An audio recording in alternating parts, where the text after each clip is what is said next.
Shalom Bapak Ibu Saudara yang dikasihi Tuhan. Seri pengajaran hari ini berjudul Tidak Pandang Bulu. Saudara, kita beruntung memiliki Allah yang tidak pandang bulu.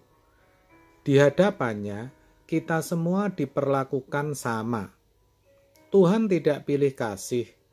Dia mengasihi kita semua. Tetapi Dia juga tegas dan akan menimpakan murkanya kepada siapapun yang tidak taat kepadanya. Dituliskan dalam Roma 2 ayat 9-11 demikian. Penderitaan dan kesesakan akan menimpa setiap orang yang hidup yang berbuat jahat. Pertama-tama orang Yahudi dan juga orang Yunani. Tetapi kemudian kehormatan dan damai sejahtera akan diperoleh semua orang yang berbuat baik. Pertama-tama orang Yahudi dan juga orang Yunani. Sebab Allah tidak memandang bulu. Betul kan saudara? Seringkali seseorang merasa bahwa hidupnya lebih baik dari orang lain dan berhak menerima lebih banyak kebaikan hanya karena merasa sudah beragama. Itu seperti orang-orang Yahudi yang merasa berhak menerima kebaikan lebih dibandingkan dengan orang-orang Yunani karena mereka merasa orang Yahudi merasa lebih agamawi dan memiliki hukum Taurat. Namun ternyata Tuhan menolak konsep itu. Ya, karena Allah tidak memandang bulu. Kebaikan ataupun penghukuman Allah terhadap manusia bukan hanya didasarkan atas agamanya, tetapi juga didasarkan atas perbuatannya yang merupakan kebenaran umum yang bersifat universal. Orang-orang yang tekun berbuat jahat, entah itu orang Yahudi, entah itu orang Yunani, siapapun, pasti akan ditimpa penderitaan dan kesesakan. Demikian juga sebaliknya. Apakah itu orang Yunani? Apakah itu orang Yahudi? Jika tekun berbuat baik, tentu akan memperoleh kemuliaan, kehormatan, dan damai sejahtera. Sebab Allah tidak pandang bulu. Saudara, penderitaan dan kesesakan, ataupun kemuliaan dan damai sejahtera, yang merupakan akibat dari perbuatan seseorang itu bukan saja akan diterima nanti di LB3, di langit yang baru dan bumi yang baru, tetapi juga bisa diterima atau dialami sekarang ini ketika seseorang masih hidup di bumi. Contohnya, Tuhan Yesus menegur ahli Taurat dan orang Farisi yang meninggikan diri itu demikian. Dan barang siapa meninggikan diri, ia akan direndahkan. Dan barang siapa merendahkan diri, ia akan ditinggikan. Jadi jelas, kalau seseorang meninggikan diri, maka ia akan direndahkan, saudara. Tentu kalau direndahkan itu menjadikan kesesakan, menjadikan penderitaan, saudara.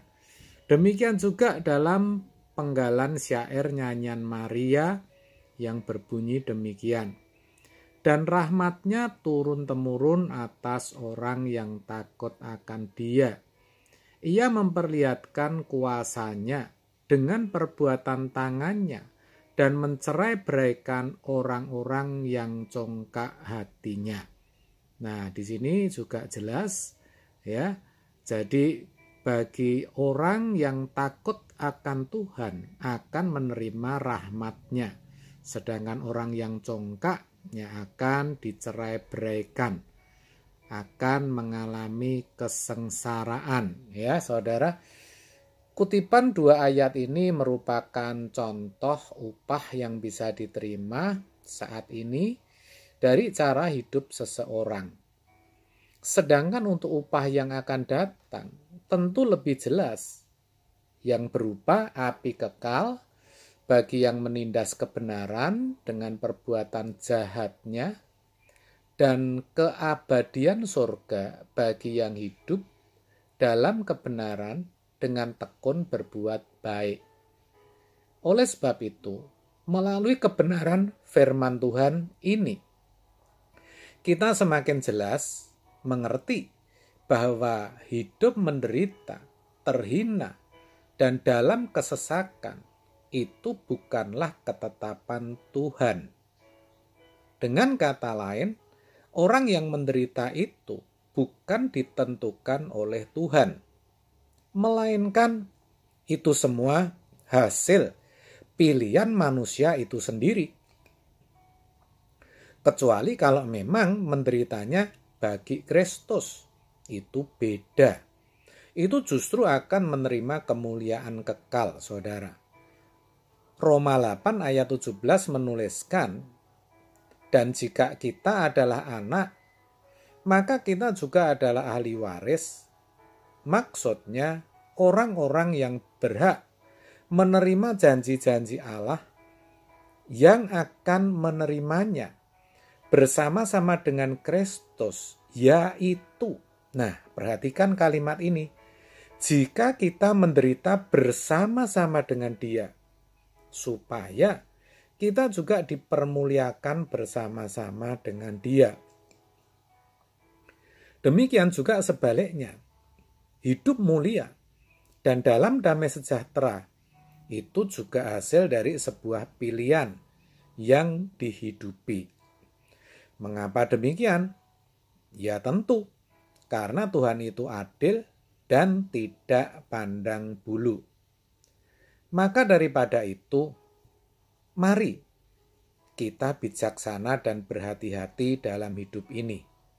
Ingat selalu, Tuhan tidak mau kita salah pilih. Itulah sebabnya Ia juga berfirman, "Aku memanggil langit dan bumi menjadi saksi terhadap kamu pada hari ini. Kepadamu kuperhadapkan kehidupan dan kematian, berkat dan kutuk. Pilihlah kehidupan, supaya engkau hidup, baik engkau maupun keturunanmu." Ulangan 30 ayat 19. Amin. Tuhan Yesus memberkati.